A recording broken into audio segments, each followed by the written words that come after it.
بالله من شرور أنفسنا ومن سيئات أعمالنا من يهدي الله فلا مضل له ومن يضلل فلا هادي له أشهد أن لا إله إلا الله وأشهد أن محمدا عبده ورسوله اللهم صل وسلم على هذا النبي الكريم سيدنا محمد وعلى آله وصحبه أجمعين سبحانك لا علم لنا إلا ما علمتنا إنك أنت العليم الحكيم ولا حول ولا قوة إلا بالله العلي العظيم قال رب اشرح لي صدري ويسر لي أمري واحلل عقدة من لساني يفقهوا قولي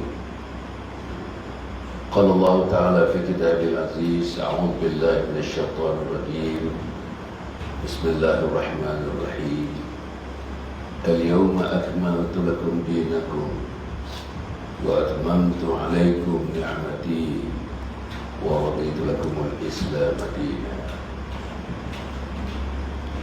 وقال الله تعالى يا أيها الذين آمنوا اتقوا الله حق تقاته ولا تموتن إلا وأنتم مسلمون وقال الله تعالى أنت وليي في الدنيا والآخرة توفني مسلما وألحقني بالصالحين وقال النبي صلى الله عليه وسلم الإسلام يعلو ولا يعلى عليه صدق رسول الله صلى الله عليه وسلم. Yang dikasihi Al-Fadhil Ustaz Ahmad Syah, yang mulia Al-Fadhil Ustaz Sufyan yang mengimamkan kita sebentar tadi dengan bacaan yang sangat baik.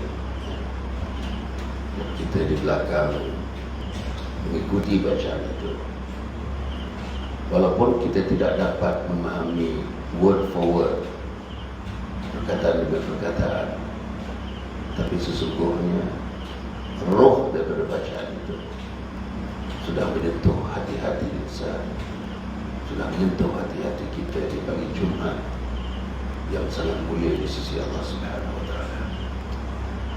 Kepada tuan-tuan, kepada puan-puan, alhamdulillah, yang segar-segar. Manusia ni antara pagi, tengah hari, petang dan malam. Sepatut-patutnya pagi ini yang paling segar bagi kita. Segar anggota, segar mata, segar telinga, segar segala-galanya. Yang paling menyegarkan pagi ini adalah hati kita mesti segar kepada agama. Jiwa kita mesti segar kepada agama. Hati halus kita mesti segar kepada agama. Sebagaimana yang Ustaz Ahmad Syah menyebutkan, hari ini hari Jumat yang disebut sebagai Sayyidul Ayyam, penghulu segala hari, atau juga disebut sebagai Ummul Ayyam, ibu segala hari. Bahkan ada hadis mengatakannya, Jumat ini, hari Jumat lebih hebat, lebih agung daripada hari raya Aidilfitri dan hari raya Idul Adha. Ada beberapa sebab. Pertama, perempuan dan tuan yang saya muliakan sekalian, Adam alaihissalam dicipta oleh Allah pada hari Jumat. Adam alaihissalam dimasukkan ke dalam syurga pada hari Jumat. Adam alaihissalam, tuannya tak dapat menahan daripada gangguan syaitan dan iblis memakan benda yang tidak diizinkan, namanya buah khuldi. Dia dimakan buah khuldi, saudara-saudara, bermakna dia menentang kepada Allah Subhanahu wa Ta'ala. Maka dia keluarkan daripada syurga pada hari Jumat.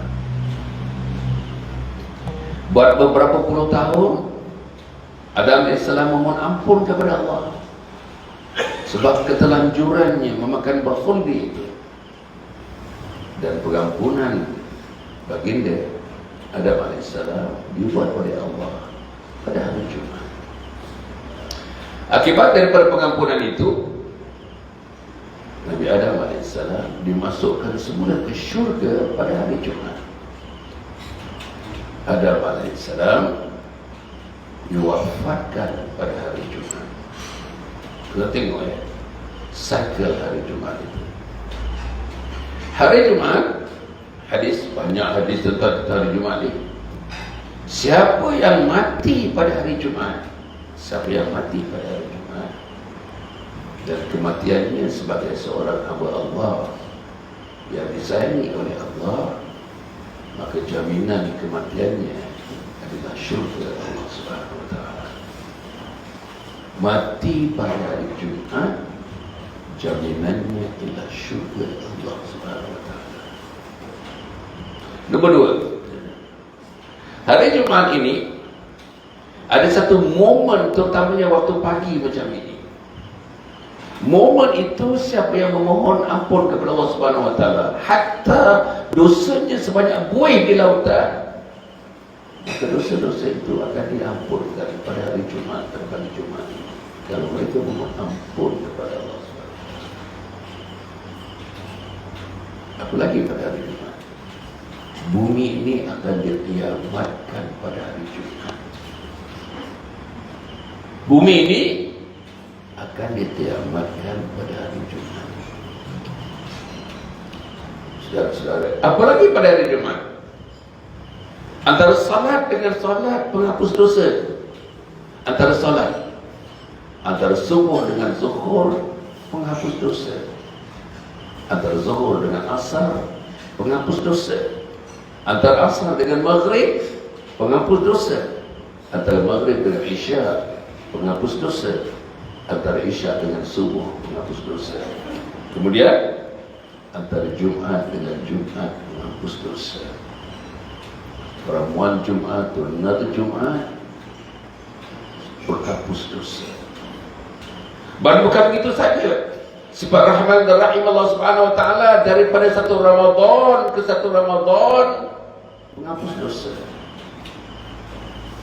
Saudara, saya tak sedap telinga boleh sebut, inilah kesilapan besar yang berlaku kepada umat Islam di Malaysia. Bila ejaan Romi itu tentang bahasa-bahasa Al-Quran dibuat dalam bentuk ejaan yang sesuai dengan lidah orang Malaysia. Contoh, Ramadan, mana ada Ramadan? R-A-M-A-D-A-N, Ramadan. Macam mana patutnya kita sebut? Ramadan. Kubur, mana boleh kubur? Kubur. Akhirat. Mana ada akhirat? Akhirat.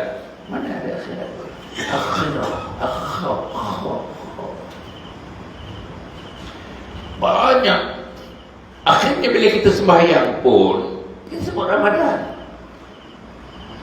Kita sembahyang pun kita sebut-sebut lidah Melayu, bukan cara menyebut lidah yang disebut oleh Nabi Muhammad SAW. Itu bahasa-bahasa Al-Quran. Habis hilang, habis. Anak-anak kita Ramadan. Tak boleh. Bukan itu dia. Hilang agama, lama-lama hilang agama. Saudara yang saya muliakan sekalian, semalam sebagaimana yang saya sebutkan, sebagaimana Ustaz Ahmad Shah tadi menyebut, semalam dalam kuliah Isya, saya mulakan dengan kita, martabat kita, hidup kita, hebat kita menjadi seorang insan.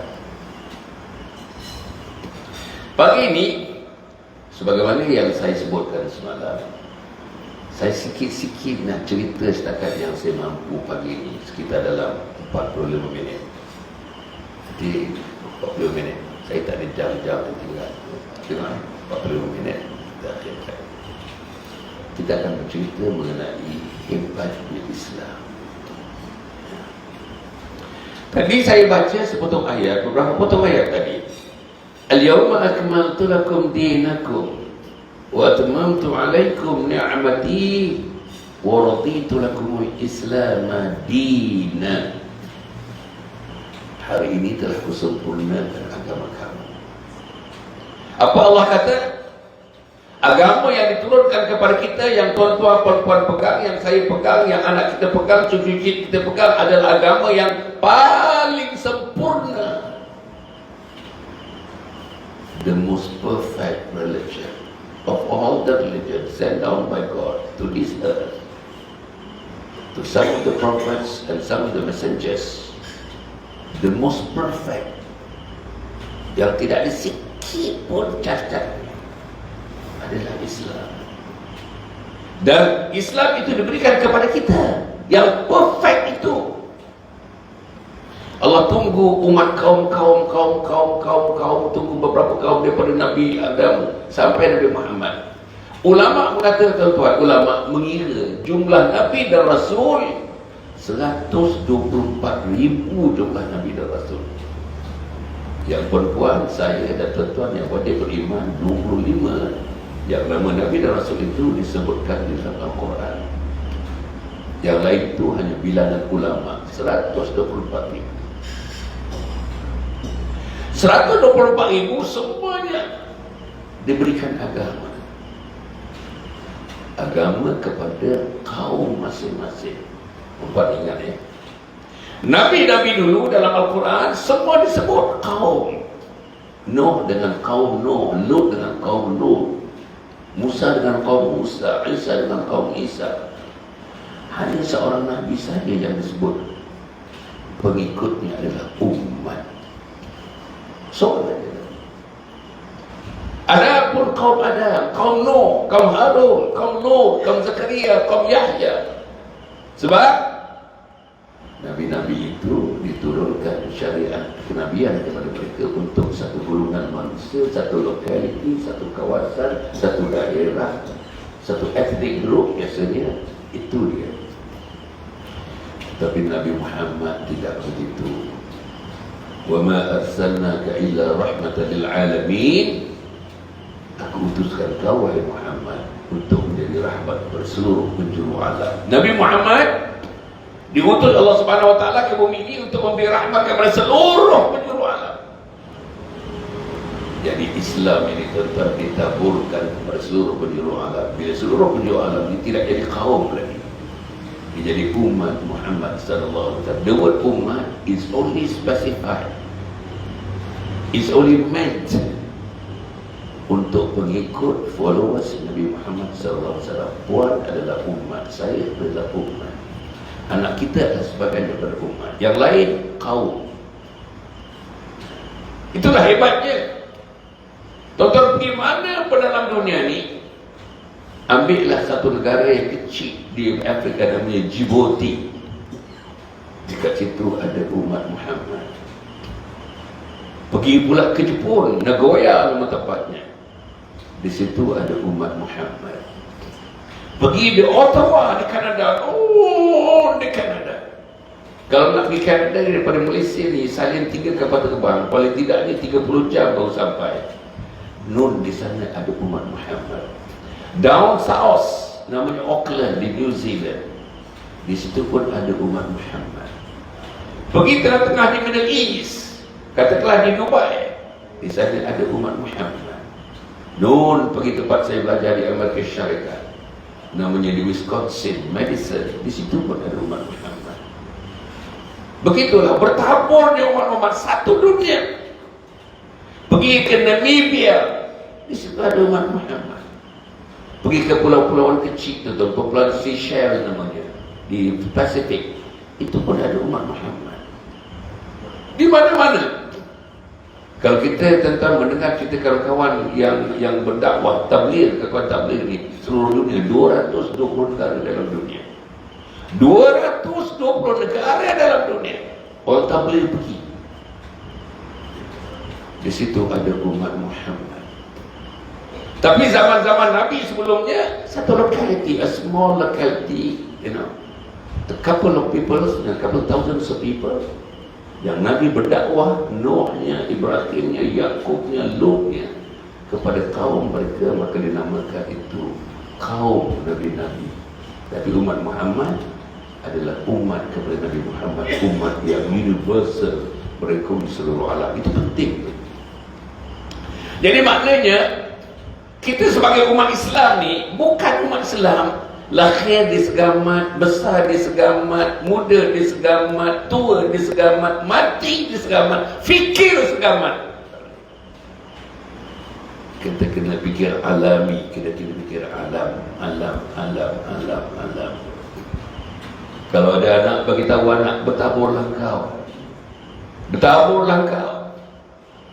Kau pergi ke Afrika, kau pergi ke Latin Amerika, kau pergi ke Eropah. Kau jajab perkataannya, jajab alam ini. Bawa mesej. Apa mesej yang kamu nak bawa? Itulah mesej Islam. Asyhadu an la ilaha illallah wa asyhadu anna Muhammadar Rasulullah.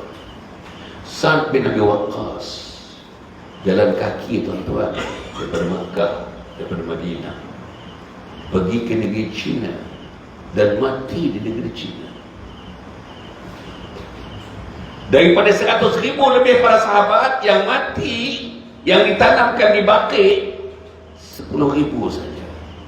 Yang lain semua bertaburan. Kalau sahabat-sahabat, tuan-tuan, pegang Islam itu hanya untuk orang Arab, untuk orang Badawi, untuk orang Quraisy semata-mata, maka kita di segamah ini tidak akan mengucap la ilaha illallah Muhammadur Rasulullah.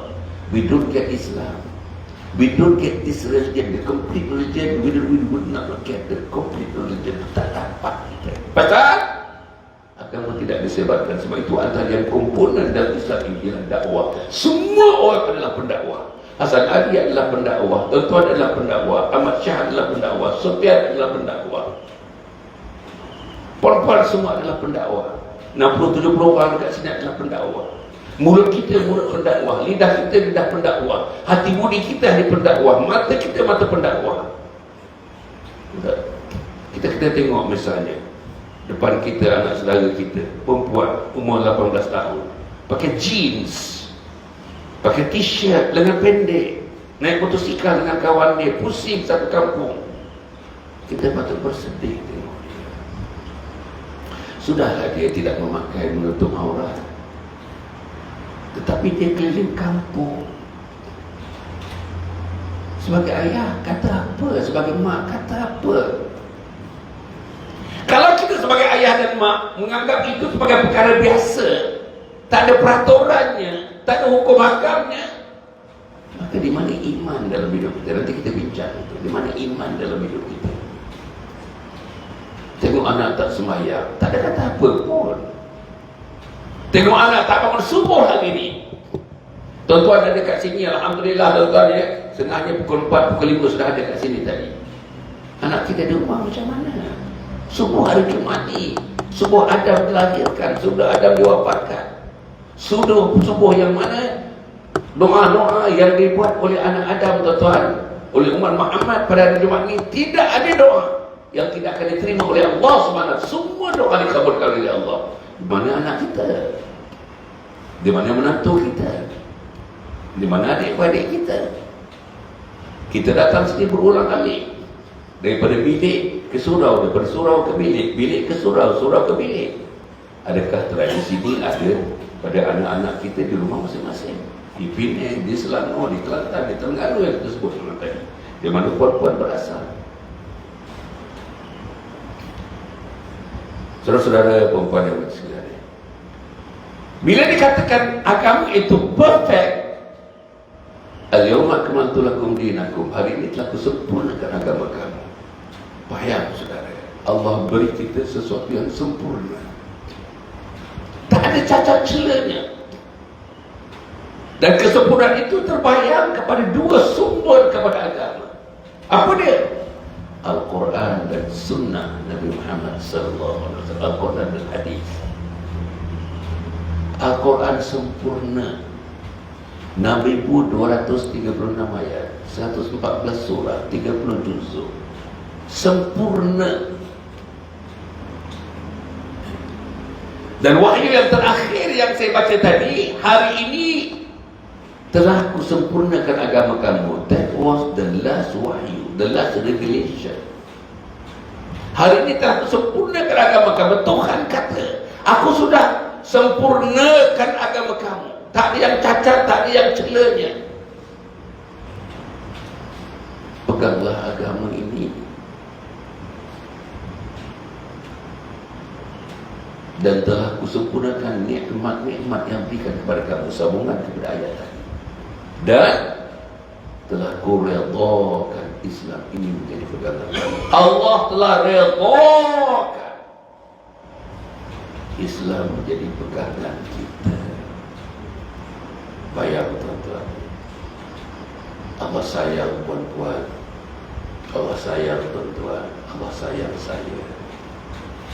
Sebab itu Allah reservekan Islam untuk kita. Was it that difficult for Allah to make you the kaum of Lut? Susahkah bagi Allah untuk menjadikan kita bukan umat Nabi Muhammad, tapi kaum Nabi Lut?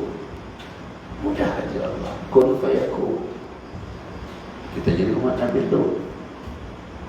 Sukakah bagi Allah Subhanahu Wa Taala nak menjadikan saya ini kaum umat Nuh? Kaum Nuh, kun fayakun. Tetapi Allah reservekan saya atas sifat rahmat dan rahim Allah, beri pada Hasan Ali menjadi umat Muhammad sallallahu alaihi wasallam. Yang ini kita cerita besok. Atau pukul 10 ada satu kan? Pukul 10 nanti kita cerita umat hebatnya kita sebagai umat Muhammad. Yang ini hebatnya kita diberikan Islam.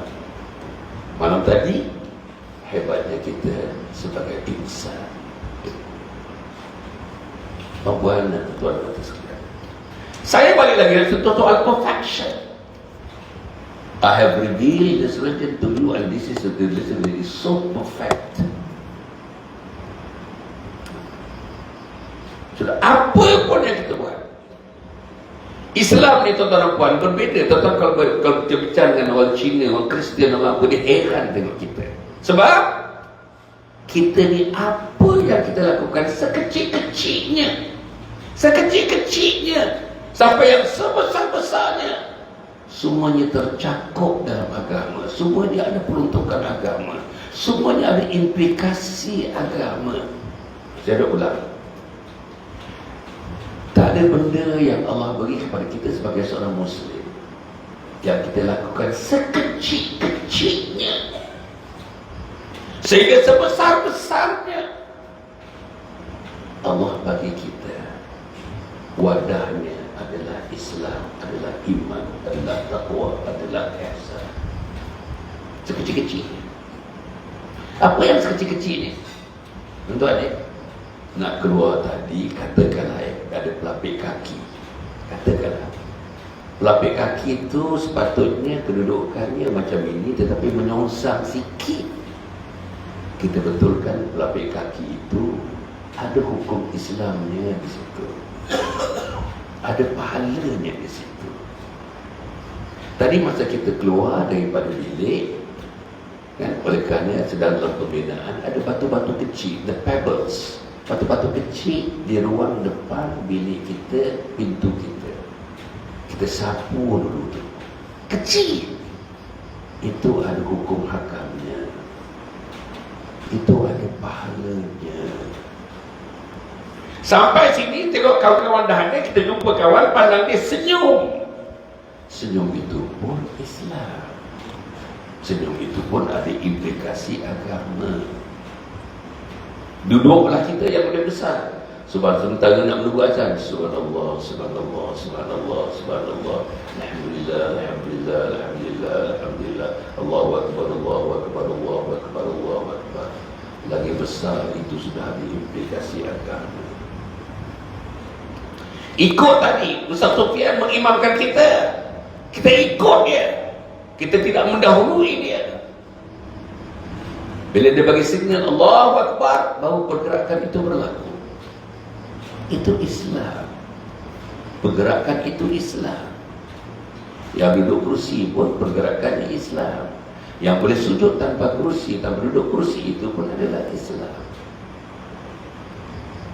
Ustaz Sufyan bagi salam, kita pun bagi salam, ada Islam. Tadi di zikir ada Islam, di doa ada Islam. Kita berselawat yang laki-laki dia, salam, salam, salam, salam, salam, ada Islam. Yang besarnya kita duduk dalam majlis ilmu ni, taman syurga ni, taman syurga. Anak kita di kampung tak bangun lagi ni. Menantu kita di kampung tak bangun lagi ni.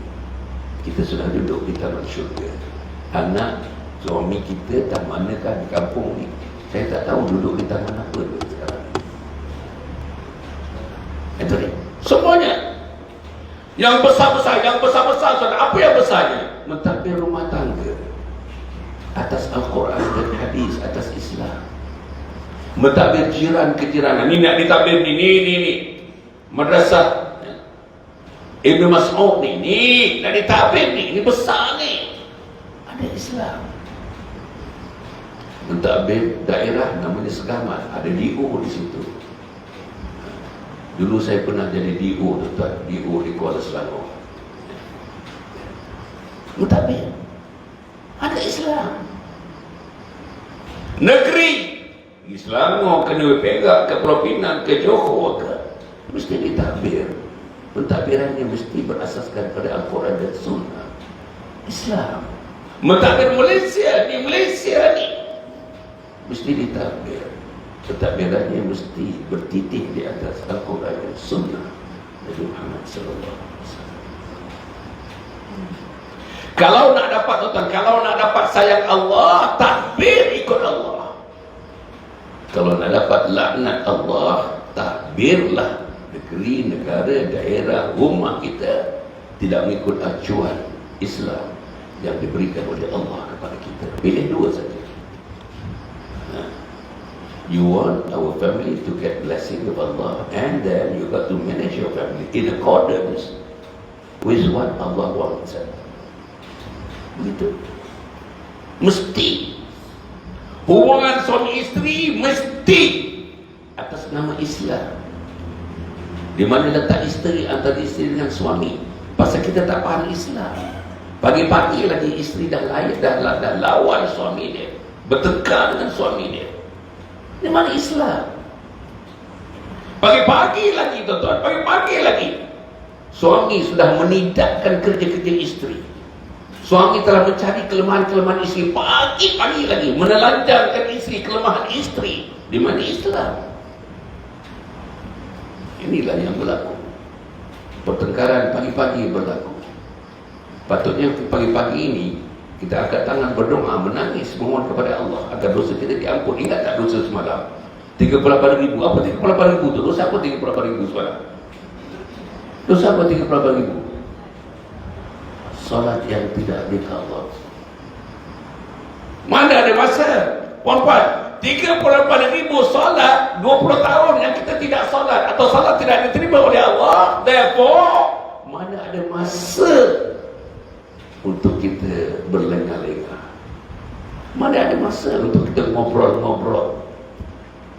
Mana ada masa untuk kita duduk mengumpat orang? Mana ada masa untuk kita duduk-duduk memerhatikan apa orang buat, kita tak buat apa pun? Mana ada masa tangan kita tak mengambil tasbih atau kata atau apa yang mengira subhanallah, subhanallah, subhanallah? Mana ada masa nak angkat tangan berdoa sampai menangis akan menggugurkan dosa-dosa kita? We don't have time.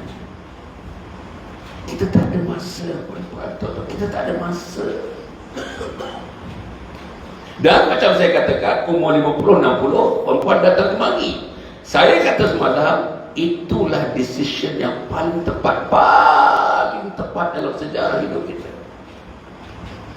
Kalau kita di rumah misalnya, mana kita ada rutin yang macam ini? Mana di rumah kita ada rutin? Malah sampai sini pukul 5, pukul 4:45 pagi misalnya, pukul 4:30 pagi masuk ke surau ni. Di rumah kita buat? Tak ada. Mana kita buat di rumah? Seminggu sekali, sebulan sekali, 9 tasbih. Dekat sini suasananya mengizinkan kita melakukan solat tasbih. Mana kita ada rumah pagi-pagi macam ni tadi. Kita mula tadi ada kuliah subuh. Mana ada?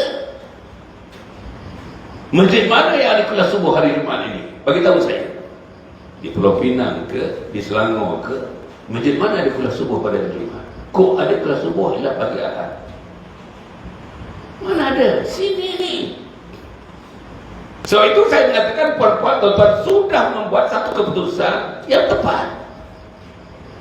Tak ada lagi setepat itu keputusan yang kita buat. Keputusannya untuk datang ke sini dan mengikuti program di sini dan hidup di sini. Sebagian umur kita habiskan di Madrasah Al-Mas'ud kali Abdullah Ibn Mas'ud. Perempuan agaknya kenapa kawasan ini termasuk dinilai disebut sebagai Madrasah Ibn Mas'ud. Ibn Mas'ud ini ialah boleh dikatakan tuan-tuan pembantu rapat dari Muhammad sallallahu alaihi wasallam. Kulitnya hitam tuan-tuan, kulit hitam Ibn Mas'ud, hitam kulitnya. Kecil orangnya, kurus dia. Allah Ibn Mas'ud ini tuan-tuan dapat antara orang seorang pun tak berani nak membaca Al-Quran di sekeliling Kaabah. Seorang pun tak berani. Ibn Mas'ud orang yang ke-6 masuk Islam. Ibn Mas'ud orang yang ke-6 masuk Islam. Yang pertama Khadijah, Abu Bakar Siddiq. Dia masuklah orang yang ke-6. Ahli Al-Quran, ahli hadis, pakar tafsir. Ibn Mas'ud kulit hitam, badan kecil. Satu hari tuan-tuan dia memanjat pokok. Terselak seluarnya bila memanjat. Nampak betisnya. Sahabat-sahabat gelap ketawa menengok betis Abdullah Ibn Mas'ud. Pasal apa tuan-tuan? Dia kurus, dia kecil. So betis dia kecil dibandingkan dengan betis orang Quraisy yang lain. Jadi sahabat-sahabat gelap ketawa dia lah. Dah kecil, hitam pula. Betul kecil. Masa dia memanjat. Gelak. Lalu Nabi Muhammad SAW, kau gelak apa? Sahabat-sahabat kata, tengok tu Ibn Mas'ud. Ya Rasulullah, kaki dia tengok betis dia kecil. Kita tak nak tengok betis macam ni ya Rasulullah, kecil. Apa kata Nabi? Saudara, betisnya Abdullah bin Mas'ud bila timbang di atas mizan lebih berat daripada dunia dan seisi-isinya. Kita perlu bayangkan. Betis Abdullah bin Mas'ud bila ditimbang di akhirat nanti lebih berat daripada dunia dan seisi-isinya. Sebab betis itu berjalan membawa Islam. Betis itu berjalan membawa kalimat la ilaha illallah Muhammadur Rasulullah. Dan betis itu juga memberikan kekuatan kepada dia membaca Al-Quran. Orang yang pertama membaca Al-Quran di keliling Kaabah dipukul oleh orang Quraisy. Dipukul oleh orang Quraisy. Saudara, dipukul tuan, pengsan Ibn Mas'ud. Memang dah sahabat-sahabat dan nasihatkan dia, engkau kecil, engkau tak mampu, engkau daripada kabilah yang kecil. Biarlah orang yang badan besar daripada kabilah yang besar. Kalau kena pukul, kabilah yang besar itu ramai-ramai akan menghadapi orang Quraisy ini. Tapi tidak. Apa Allah kata, biarlah apa pun akulah yang akan membaca Al-Quran di Kaabah. Bacalah. Satu hari dalam perjalanan tuan-tuan dengan Nabi, naik satu unta dengan Nabi. Dia pacu dia, Nabi di belakang, unta Nabi di belakang. Tengah-tengah berjalan, Nabi minta Ibn Mas'ud. Dia cerita Ibn Mas'ud, dia pasal di madrasah, dia pasal Ibn Mas'ud ni ada kaitan juga dengan tajuk Islam ni. Dalam perjalanan Nabi kata, ya Mas'ud, ya Ibn Mas'ud, bacakan Al-Quran kepada aku. Allah tuan-tuan, apa jawapannya? Manusia yang betul-betul tawaduk ni, Ibn Mas'ud ni, dia di bawah Nabi, siang malam pagi petang dia khidmati Nabi. Ayat Quran yang turun tuan-tuan melalui dia juga mendengar ayat-ayat Quran itu, dan dia menghafaz ayat-ayat Quran itu. Antara sahabat Dan ditafsir, bila Nabi mentafsirkan ayat-ayat itu, utama ayat-ayat, ayat-ayat ini dua, ayat-ayat muhkamat dan ayat mutasyabihat. Mutasyabihat ayat yang maknanya perlu ditafsir, kerana ayat-ayat yang digunakan itu perlu ada perkataan-perkataan yang ditafsirkan. Orang yang boleh mentafsirkan antaranya ialah Ibnu Mas'ud. Dalam perjalanan tuan-tuan naik unta itu dengan Rasulullah SAW, Nabi kata, ya Mas'ud, ya Ibnu Mas'ud, bacakan Al-Quran kepada aku. Ibnu Mas'ud kata, macam mana aku nak bacakan Al-Quran di depan engkau, ya Allah, kan wahyu turun kepada engkau, kan kau yang layak membacanya, dan aku memberikan telinga untuk mendengarnya. So dia digesa oleh Nabi, bacalah wahai Ibnu Mas'ud, bacalah. Maka pun dia baca. Kita juga semak dia baca tu. فَكَيْفَ إِذَا جِئْنَا مِنْ كُلِّ أُمَّةٍ بِشَهِيدٍ وَجِئْنَا بِكَ عَلَى هَؤُلَاءِ شَهِيدًا. Itu ayatnya. Habis dia baca, Abdullah bin Mas'ud terasa tangan-tangannya macam ada yang panas, tangan-tangan dia panas. Macam ada panas tangan dia, tuan dia. Terkena percikan panas pada tangan dia. Apa tak panas itu, tuan-tuan? Air mata Nabi Muhammad mendengar bacaan Quran yang diwahyukan kepadanya, dibaca oleh Ibnu Mas'ud. Maka Rasulullah kata, cukup Ibnu Mas'ud, cukup. Apa nak digambarkan, tuan-tuan? Ibnu Mas'ud menguasai Al-Quran. Ibnu Mas'ud dipercayai oleh Nabi Muhammad, orang yang boleh membaca according to the wahyu, exactly, perfectly sama dengan wahyu yang diturunkan kepada Nabi Muhammad.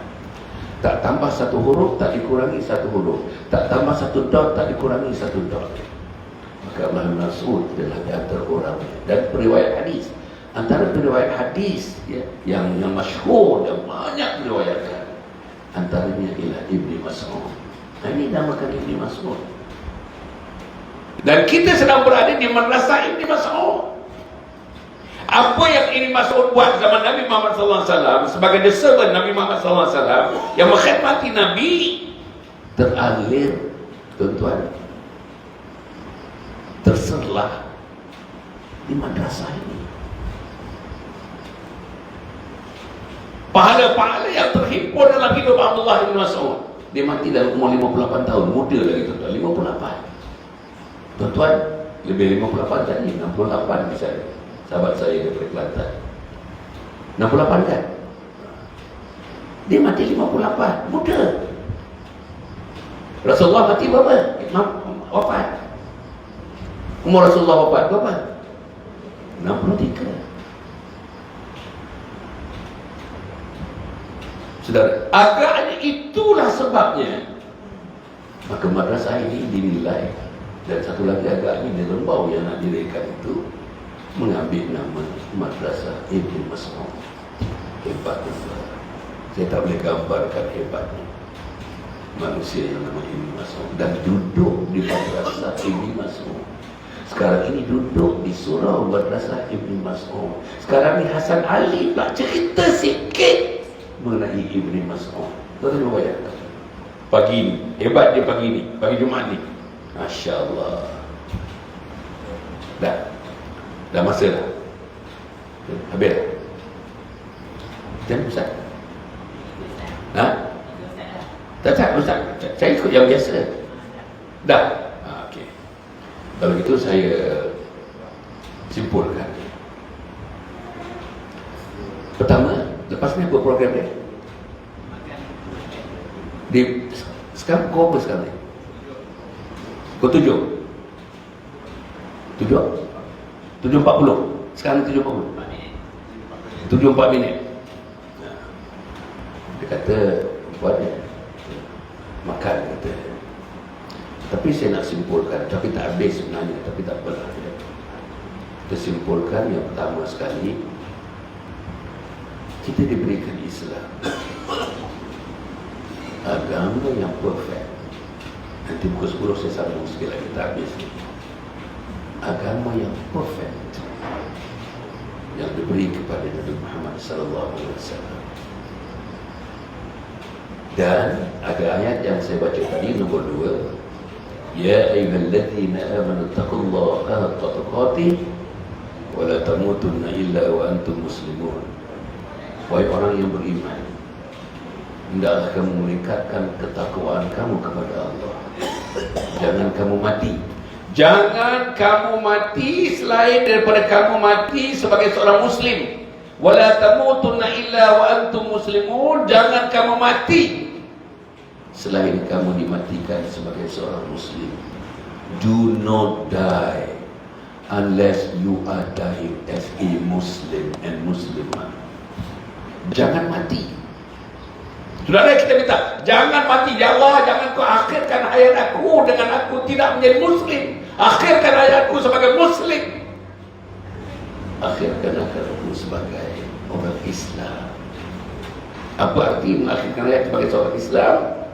Mati mengucap La ilaha illallah Muhammadur Rasulullah. Itulah kata sebab kita datang kemari. Kita nak mati dalam Islam. Kita nak membebaskan nyawa dalam Islam. Nyawa kita dicabut oleh malaikat maut dalam Islam. Kita menutup mata, tak buka-buka lagi dalam Islam. Kita diurus jenazah kita dalam Islam. Kita dimandikan dalam Islam, dikafankan dalam Islam, disembahyangkan dalam Islam, dikuburkan dalam Islam, didoakan dalam Islam. Nombor 3. Nombor 3, saudara. Saudara nanti bila mati perempuan, jangan mati sebagai engineer, jangan mati sebagai profesor, jangan mati sebagai guru, jangan mati sebagai arkitek, jangan mati sebagai buruh, jangan mati sebagai pemandu Grab, jangan mati sebagai pemandu Foodpanda. Tapi lah mati sebagai muslim dan muslimah. Matilah sebagai muslim. Hasan Ali, saya ni sebagai urban scientist, saya PhD saya dalam urban science, master saya dalam urban science. Janganlah mati sebagai urban scientist, Hasan. Kamu matilah sebagai Islam. Mati mengucap La ilaha illallah Muhammadur Rasulullah, menggambarkan kamu mati sebagai seorang Islam. Itu serius, tuan-tuan. Ada orang bekerja sampai tuan-tuan dah pencen 60, tambah lagi kerja, dapat lagi kerja, dapat lagi projek. Bukan tak boleh, tapi terlalu keterlaluan. Umur 60 tak ada sembahyang lagi, kejar projek lagi, kejar projek lagi, kejar projek lagi. Bila nak kejar Allah? Bila nak kejar syurga Allah Subhanahu Wa Taala? Tuan-tuan tengok ya, orang bisnes ni umur 60, 70, 80, kejar lagi projek, turun pejabat, naik pejabat, turun JKR, naik JKR, turun pejabat itu, turun pejabat ini, turun sana, meeting sana, meeting. Bukan tak boleh, tapi rasanya tidak adil kepada kita nak bertemu dengan Allah. Kita bertemu dengan Allah tak bawa kereta, kita bertemu dengan Allah tak bawa pangkat, kita bertemu dengan Allah tak bawa kedudukan, kita bertemu dengan Allah tak bawa gaji, kita bertemu dengan Allah tak bawa bank simpanan, kita bertemu dengan Allah tak bawa sijil-sijil saham, kita bertemu dengan Allah tak bawa rumah sewa, kita bertemu dengan Allah tak bawa emas berbongkar-bongkar. Tapi kita bertemu dengan Allah nak bawa Islam, nak bawa iman, nak bawa takwa, nak bawa ihsan, untuk kita bertemu dengan Allah Subhanahu Wa Taala. Yang keempat, saudara perempuan, saya nak ulang lagi ya, perempuan dan tuan-tuan telah buat decision yang sangat tepat. Di sinilah untuk menghayati Islam. Islam 5 perkara yang tuan-tuan mesti buat sebelum mati. Pertama, cari ilmu tentang Islam. Ini lebih kat sini. Ilmu fardhu ain, ilmu fardhu kifayah, ilmu tafsir, ilmu Quran, ilmu hadis. Dekat sini, ni sini. Yang kedua, selepas kita mencari ilmu Islam, kita praktik, kita faham. Sebut akidah, kita faham akidah. Sebut syariah, kita faham syariah. Sebut akhlak, kita faham akhlak. Sebut hukum hakam, haram kita faham haram, sunnah kita faham sunnah, makruh kita faham makruh, mubah kita faham mubah, haram kita faham haram, halal kita faham halal. Itu dia dipanggil al-ahkamul khamsah, hukum yang 5. Kalau tak datang kat sini, mana kita tahu benda macam ni? Yang kelima saudara, bila sebut tentang Islam, saudara mesti rasa ada sayang kepada Islam. Zaman Nabi Muhammad, Nabi dan para sahabat atas nama sayang kepada agama, sayang kepada Islam, mereka berjuang siang malam pagi petang untuk mempertahankan Islam. What have they given? They have given their life just to defend Islam. Dia bagi menyawa mereka. Cuba kita tanya pada diri kita, kita bagi apa untuk Islam? Kita pergi tanya, kalau kita di kampung kita lah tak datang kemari, tak buka minda kita ini, kita bagi apa untuk Islam? Bagi sembahyang 5 waktu itu Islam. Sembahyang 5 waktu pun tuan-tuan, sembahyang yang tidak ada ilmu, sembahyang yang tidak ada bimbingan, sembahyang yang tak pernah orang tegur.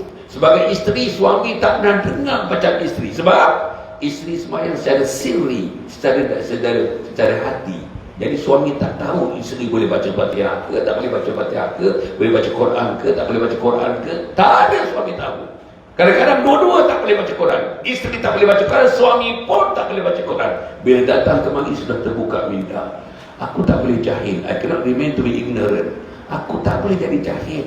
Aku kena cari ilmu. Nak mati kena ada ilmu. Nak sembahyang kena ada ilmu. Nak puasa kena ada ilmu. Nak beribadat kena ada ilmu. Nak berzikir kena ada ilmu.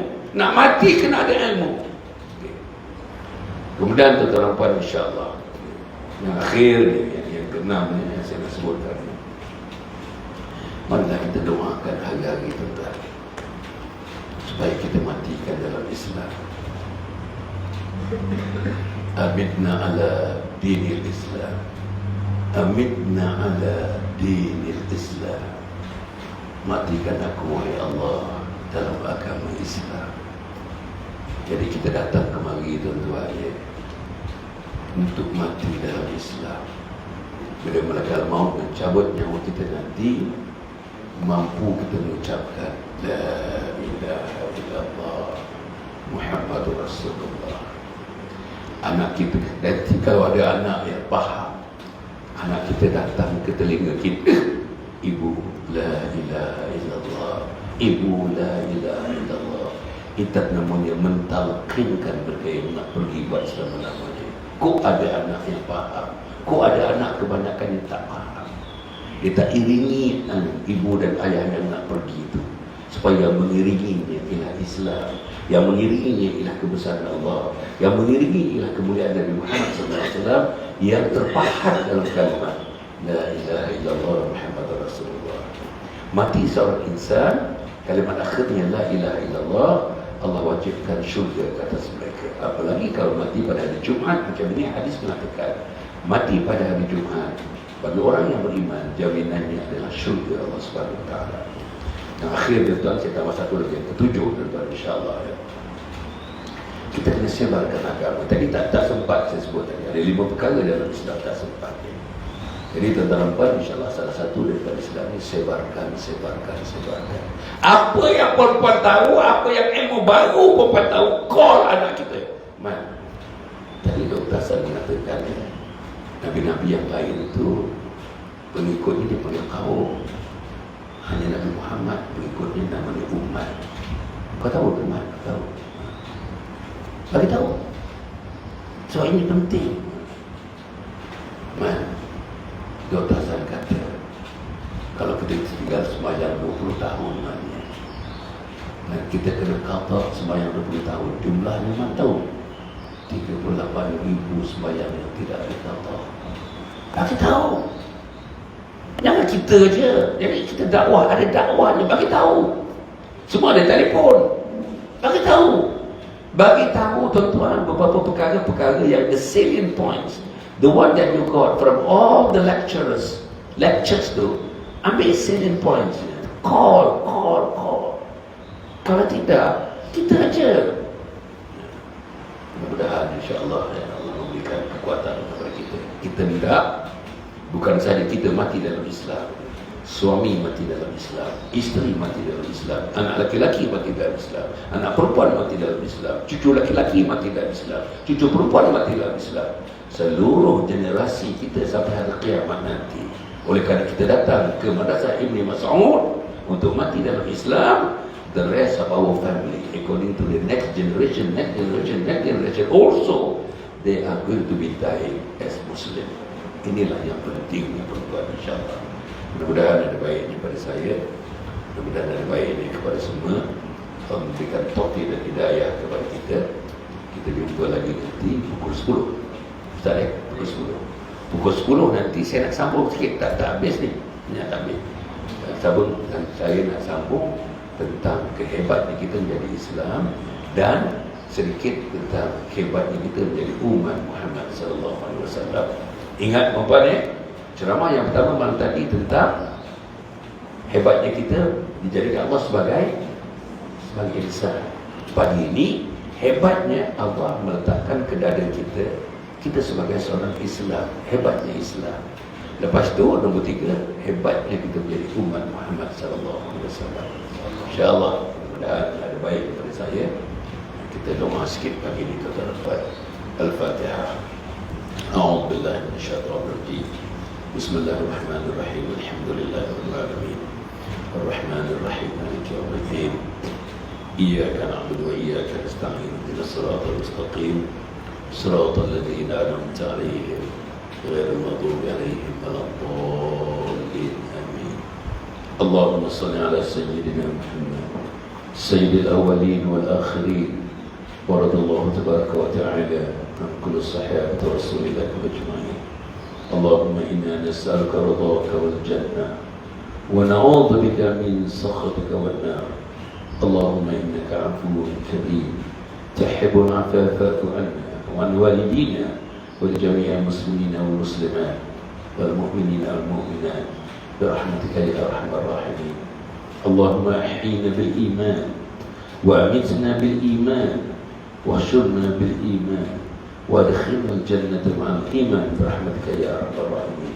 رضيت بالله ربا وبالإسلام دينا وبمحمد النبي ورسولا.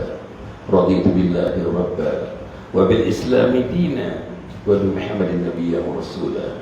يا حنان يا منان يا حنان يا منان يا حنان يا منان يا بديع السماوات والأرض يا ذا الجلال والإكرام. Ya Allah, ya Tuhan kami, di pagi Jumat yang penuh dengan keagungan ini, Kau berilah kami kekuatan untuk mengamalkan Islam. Masukkan dalam lubuk hati kami semangat kekuatan mengamalkan Islam hingga akhir hayat kami nanti, ya Allah. Hidupkan kami dalam Islam, tuakan kami dalam Islam, sakitkan kami dalam Islam, nazakkan kami dalam Islam, sakaratul mautkan kami dalam Islam, matikan kami dalam Islam. Tutup mata kami sebagai seorang Islam, ya Allah. Matikan jantung kami sebagai seorang Islam. Berhentikan aliran darah kami sebagai seorang Islam, ya Allah. Ya Allah, ya Tuhan kami, Kau berilah kekuatan untuk kami terus memahami Islam, terus meneruskan ilmu-ilmu Islam. Di ujung usia kami ini, kami sudah terlepas banyak dalam hidup kami, ya Allah. Kami telah mensia-siakan hidup kami. Kami kejar dunia pagi, petang, siang dan malam.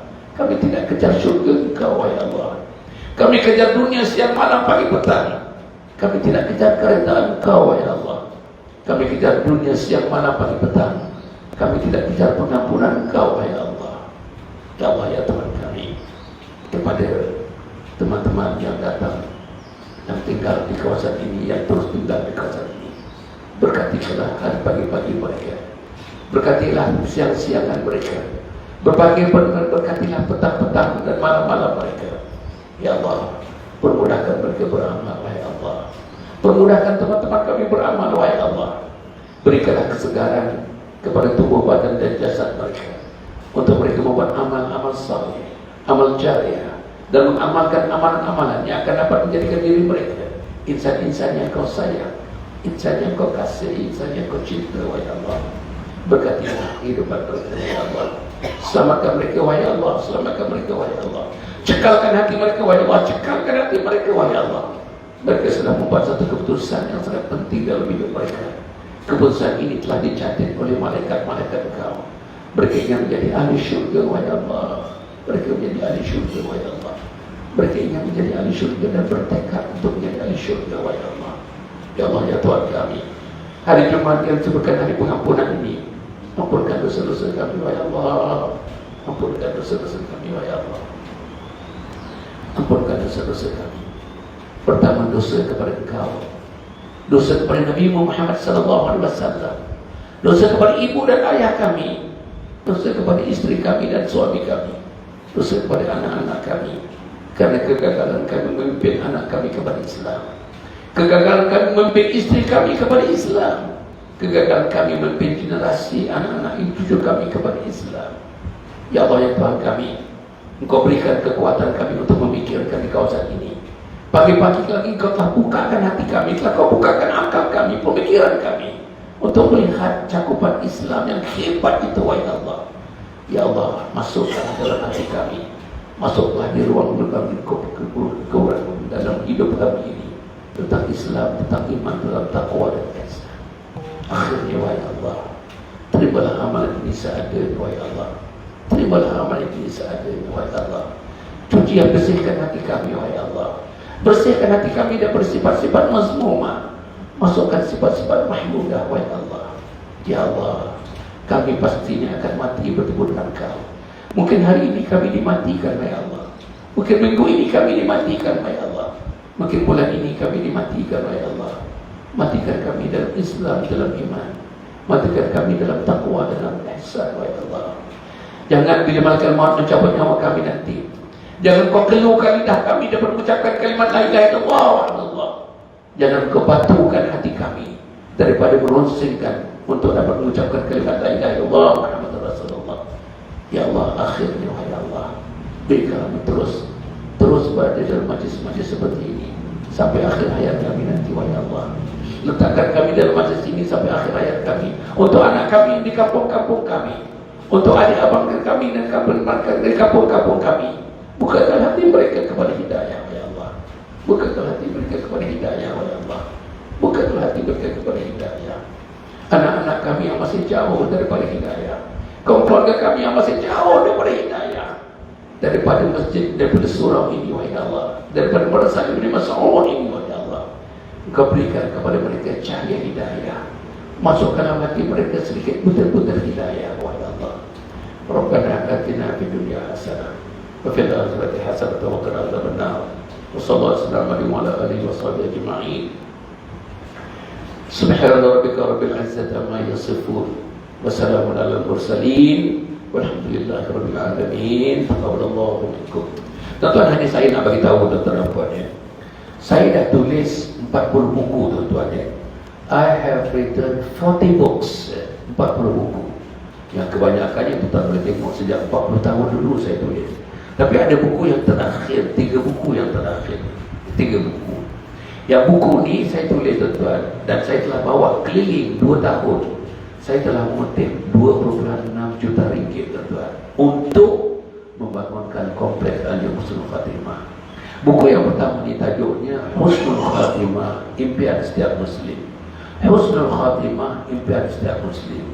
Tak ada orang yang tak nak mati dalam Husnul Khatimah. Allahumma khtim lana bi Husnul Khatimah wa la takhtim alaina bi su'il Khatimah. Saya kupas buku ni. Buku ni something like a manual. Each house must have got this book to be referred to. Buku rujukan di rumah. Macam mana nak mati dalam Husnul Khatimah? Apa dia amalan-amalan nak mati dalam Husnul Khatimah? Apa peranan suami untuk mati dalam Husnul Khatimah? Apa peranan anak-anak untuk mati dalam Husnul Khatimah? Apa peranan kita sebagai isteri, sebagai suami, sebagai ibu dan ayah untuk mati dalam Husnul Khatimah? Apa amalan pagi? Apa amalan siang? Apa amalan petang? Apa amalan malam? Apa bendanya the don'ts? Apa bendanya the do's untuk mati dalam Husnul Khatimah? Mesti betul-betul. Kalau tidak, kita doa sebut Allahumma khtim lana bi husnul khatimah, amin. Wa la taqtim alaina bi su'il khatimah. Kita telah mengaminkannya 30-40 tahun yang lalu. Tapi what does it mean? What that implication it has? Inilah buku yang menghidupkan, mengaminkan Allahumma khtim lana bi husnul khatimah wa la taqtim alaina bi su'il khatimah. Buku ini sebagian daripada kutipannya akan dimasukkan dalam tabung kompleks Al-Husnul Khatimah yang akan cerita nanti kompleks itu bila kita berjumpa pukul 10 nanti. Buku yang kedua, tajuknya tuan-tuan, untuk anak-anak. Saya tulisnya khusus untuk saya nak celikkan mata anak-anak yang sebenarnya mata dah mati, mata-mata mereka, tuan-tuan. Mata hati mereka dah mati. Tajuk buku ni, khidmati ayah bonda hingga akhir hayat. Khidmati ayah bonda hingga akhir hayat. Mak kena baca, bapa kena baca, anak-anak kena baca. Buku ni ada satu subsection namanya Uququl Walidain. Tuan-tuan, anak derhaka.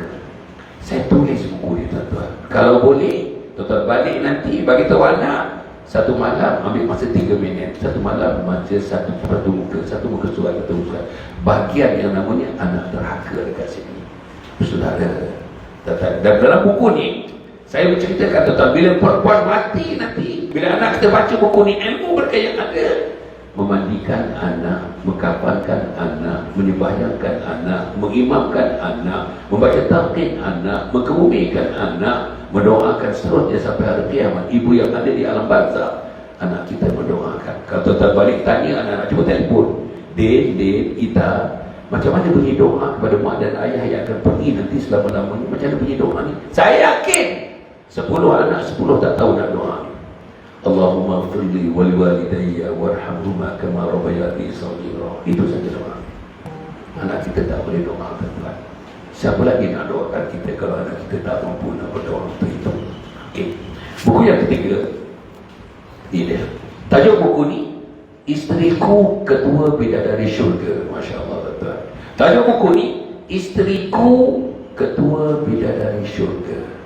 Saya tulis buku ni untuk isteri anak saya, untuk isteri orang lain, untuk anak orang lain. Buku ni tuan-tuan betul-betul menjadi panduan daripada awal hingga akhir. Macam mana caranya, apa langkah-langkahnya nak jadi bukan ahli syurga, itu rendah. Bukan bidadari syurga, itu rendah. Puan-puan menjadi ketua bidadari syurga. Siapa ketua bidadari syurga? Apa bezanya perempuan dengan bidadari syurga yang diletakkan oleh Allah di syurga dengan perempuan yang tidak diletakkan di syurga tetapi menjalani kehidupan berbagai-bagai ragam di dunia ini, tapi perempuan tabah menghadapinya? Sebab itu kita dikurniakan, perempuan dikurniakan isteriku ketua bidadari syurga. Masya Allah, apa amalan pagi. Di hujungnya tuan-tuan ada pernyataan, tak salah saya 25 pernyataan. Yes, I want to become ahli syurga. Yes, I will do whatever possible to become ahli syurga. Yes, saya akan mengamalkan amalan ahli syurga. Yes, saya akan taat kepada suami untuk menjadi ahli syurga. Yes, saya tidak akan tinggal zikir pagi, petang, siang, malam untuk mengamalkan ahli syurga. Dalam a couple of yes, 25 yes di hujung, insyaAllah. Jadi tuan-tuan puan ya, sekali lagi ya, tuan-tuan bolehlah dapatkan ya, boleh cakap, boleh dapat buat, dapatkan ni cara QR code pun boleh, cara transfer pun boleh dan sebagainya. Dan saya nak tekankan sebagai daripada kutipan yang terus akan masuk dalam rekaman kompleks Al Husnul Khatimah yang saya akan terangkan nanti waktu pukul 10 nanti, insyaAllah. Cukup setakat itu tuan-tuan dan puan ya. Aqul qouli hadza wa astaghfirullah li wa lakum wa li sa'iril muslimin wal muslimat innahu huwal ghafurur rahim. Wassalamualaikum warahmatullahi wabarakatuh.